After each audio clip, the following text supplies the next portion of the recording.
What's up, YouTube? It's another video. I'm going to be talking about the Kansas City Chiefs Week 8 recap. I'm just going to go through some things that I thought of during the game and just some stuff I want to talk about with the Chiefs. So this video is just going to be on football, and continue to keep sharing the channel, continue to keep watching. I'd appreciate if you liked and subscribe, and yeah. So I'm going to talk about how they played. Pat was efficient. He spread the ball to everyone. I thought that Pat was spreading the ball like he usually does. He played very sharp. He used his mind. He was very accurate. I'm pretty sure the first two drives he didn't even have any drops. There was just straight clean passes. And like the only bad play that I really saw from Pat was it wasn't even on him. It was actually it got tipped, and then the ball was picked because the ball kind of like just wobbled in the air. But then we still got like an amazing goal line stand out of it. So it's like that was unreal. That was a great defensive stop right there. But I thought that Travis looked like Travis. Travis was playing like how he played in the recent years, like how we were accustomed to seeing Travis played, like the playoff Travis that we usually expect. And yeah, he looked better than how he did in the recent games. Diop had some big catches in his debut.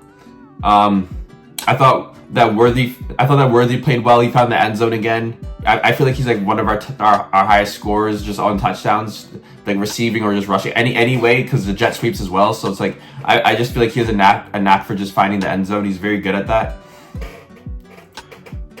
On the defensive side, I thought that the rookie Roland Wallace gave up some third and longs, and just a couple plays where we could have got them off the field, like even down in the red zone when I think they went for it on fourth down. I'm pretty sure it was at the third or fourth down when we had a chance and we could have really gotten him off the field, or they just hold up the 3 points. He gives up another touchdown. Like, he's a rookie, so he's gonna obviously improve, but he just needs to like get his head around it. He needs to seek where the ball is and play the ball. He needs to get his head around and play the ball, and just work on his playmaking. But it'll get better over time. But yeah, and just for that reason, I think that we should get a replacement for Jalen Watson and maybe have him play like in the dime package, like when we're sending out 6 DBs, and like have him play that way instead of having him play as like he was almost like the second string corner, like because Joshua Williams was playing as well, but he was on the field a lot, I felt like. So I feel like he could have like a lesser role, and we get like a replacement for Watson.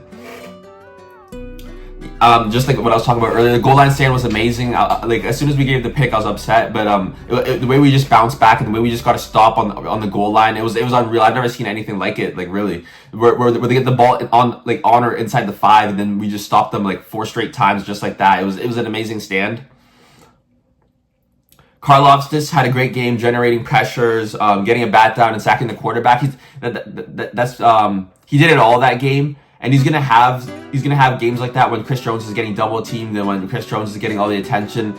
You know that Karlaftis will be able to win his matchup and win his one-on-ones. He's the next best player on the D line. We do have some good players on the D line like Wharton. I'm forgetting some of the names. Nadi is I'm pretty sure Nadi's still there. We have some good players on the D line still, but I think he's the second best player on the D line. Coach Spags' defense continues to improve year after year, especially since the Tyreek Hill trade. So Coach Spags has been coaching since like the 2017, 2018, and then he's just improved year after year. And then 2019 was like when Pat came on, and then we struggled in the beginning because we didn't have that much picks on our defensive side of the ball. We were just really an offensive team and just a juggernaut with Pat and Travis and Tyreek. But then ever since like I would say the Tyreek Hill trade, around then we've been averaging 20 points per game or less. So it's like it was 20 points per game that season, but then Pat's second ring. But then after that, then we started averaging like 17 points per game the past 2 years. So it's been better. Kareem Hunt proved that he still got it. Kareem Hunt's still showing like why he should still be in the league, and why like he was misused on the Browns, and why the Browns system just didn't fit, because he's playing like he never left, like when he was in Kansas City. Kareem Hunt looks very efficient, looks very good. He's a good catching back. He's a good just straight runner, just run through contact. He's good at it all. Like he's really an all-purpose back. Overall, I thought that we looked good. I thought that the Raiders had one of their best games since the Ravens like week 2. So that they put up a good fight. That's typically not how well they play us in the past, but like the past 2 times they played us tough. So it's like the Raiders clearly played one of their best games in a little while. And I thought that we played a good game too. We beat them by a comfortable. We beat them by 7. We could have beat them by more, but like, you know, when it's the garbage time and then we're playing off coverage and keeping everything in front of us, just so then we make sure that the ball stays in bounds and the clock runs, so then they can do an onside kick and the game's over just like that. That's basically what we're trying to play, because we could have won by 2 scores, but still, the Raiders, they played a good game. They should be proud. And then now I'm just gonna pull up the stats and talk about the stats.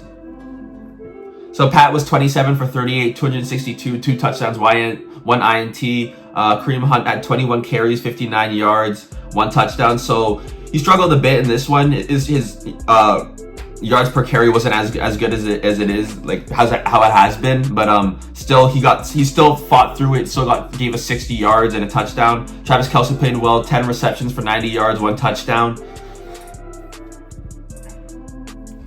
For the total yards, we had 334 total yards, 252 passing yards, 82 rushing yards, 4.9 yards per play. Yeah, so we basically beat the Raiders in every stat possible. For total yards, we beat them passing yards, rushing yards, and yards per play. So we completely outplayed them. Like, as I said, like, we did outplay them, so the score does look closer. But the whole game, I didn't think that we were going to lose. You know, but I'm still saying that the Raiders did play well. They weren't that far behind us, but we did outplay them, and we did deserve to win. I'm just going to take a look at the individual stats.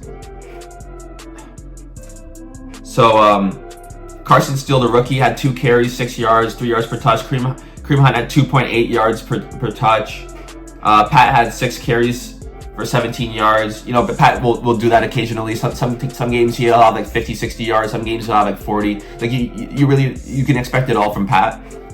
Xavier Worthy had 4 receptions for 37 yards, the second leading receiver behind Travis Kelce, 9.2 yards average and a touchdown. Justin Watson played well, 3 receptions for 33 yards. Samaje Perine played well, 2 receptions for 30 yards. And then DeAndre Hopkins had 2 catches for 20. It felt like DeAndre Hopkins did more, but he did average 14.5, so the second most yards per catch on the team. So like he didn't do as much because he's just getting installed into the offense, and he just got here like not even a week ago. So like, just give it time and he'll only get better. And I still think that he does have good years. He still has some good years left in him. So just give it time and expect a lot from him in the postseason, and just expect a lot from even down the stretch as he just gets acclimated with the team. He'll only get better from now on. On the defensive side, Nick Bolton had 7 tackles, 2 assists. Drew Tranquill had 4 tackles, 2 assists, 1 sack. Leo Chanel had 4 tackles, no assists, 1 sack. Yeah, so good games from the linebackers.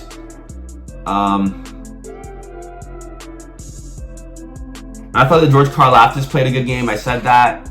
Yeah, Deshaun Wharton had a sack as well. Mike Pennell had a sack. Yeah, it was a good game. It was a good game overall for the team. Why I think D-Hop will only play better moving forward. So I touched on that a little bit. The reason why is because I think that he still has good years ahead of him. I think that he'll only get better in the postseason. I think that that he's just getting started, and he's it's almost like where Rashee Rice would just had to get like just know more about the playbook, and like because he's a rookie, but it'll be faster. So as this season goes on, he'll almost have the Rashee Rice role. He'll be like the possession catch, like the inside over the middle catch, and then Xavier Worthy on the outside. And when Hollywood Brown comes back, he'll be on the outside as well. Just like really so then it'll create the defense having to play underneath a lot more. Then as soon as they second guess, or as soon as they lose attention on Xavier Worthy or Hollywood Brown, they're right over the top of the middle. And then you saw Travis Kelce, you get a duo of Kareem Hunt and Isaiah Pacheco. So the team's is looking really good moving forward. We should be getting Isaiah Pacheco back in just a few weeks, I would assume. Just give it like another month. What to expect for them in next week's primetime game. So against the Bucks, I expect that we're gonna play well. I expect that the Bucks honestly, they lost to the Falcons, and then the Saints almost put up like 30 points on them. If they didn't put up so many points against the Saints, they almost lost that game. It was close, like a few weeks ago against the Saints. It was a very back and forth game. So I honestly don't think that the Bucks will come. It'll almost look like the Saints game. I think that's what it'll look like, because I think that the Bucks have some issues. Like their defense has some issues. Their offense does look good sometimes, but then even if their offense looks good, you have to remember that they're facing our defense. Then our defense is like the best in the league. I'd say it's top 3, or it could be top 2, and it's not 2 or 3. Like I wouldn't put any defense above ours. So it's like I think that we'll beat them by comfortable. I would say we beat them by 1 score, and we could beat them by more. I would say at least we beat them by touchdown. I would say I'd be shocked if it was any closer. The Raiders gaslighting Mahomes in the puppet video, and Pat gets revenge. So like, we all saw, all the Chiefs fans saw the puppet video like right before the season started. How they had the Muppet and they're mocking his voice with Kermit the Frog or whatever it was. They're mocking the voice with the Kermit the Frog puppet or whatever, and then just making fun of him. So then Pat knew about it, and we all knew about it. So we got the revenge. I think there might be more to come in the second matchup when it's a home game.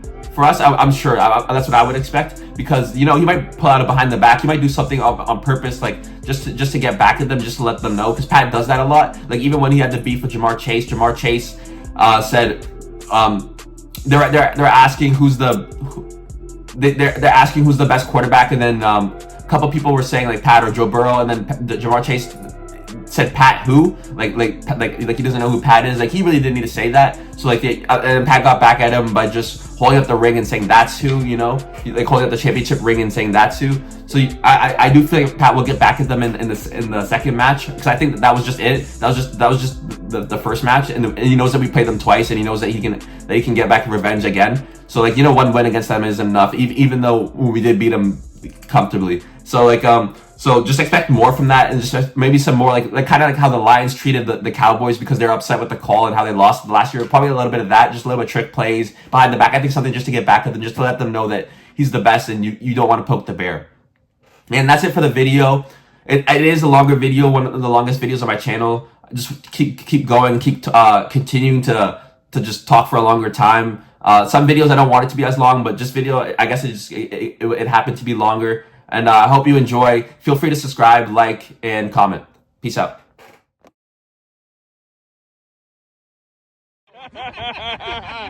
I'm here. I'm here. I'm here. Yeah! The number one player in the NFL, with very little hesitation, you said Joe Burrow. Joe Burrow. Everybody knows that, yeah. I mean, that's easy. MVP. He said Pat. Who said Pat? Joe. Pat who? Number one player on the top five this year. On the what? I'm not saying him. I give credit when it's due, but I'm not saying his name. I don't know who you're talking about. Yeah, you do. I'm not saying his name, brother. I'm sorry. Joe Burrow.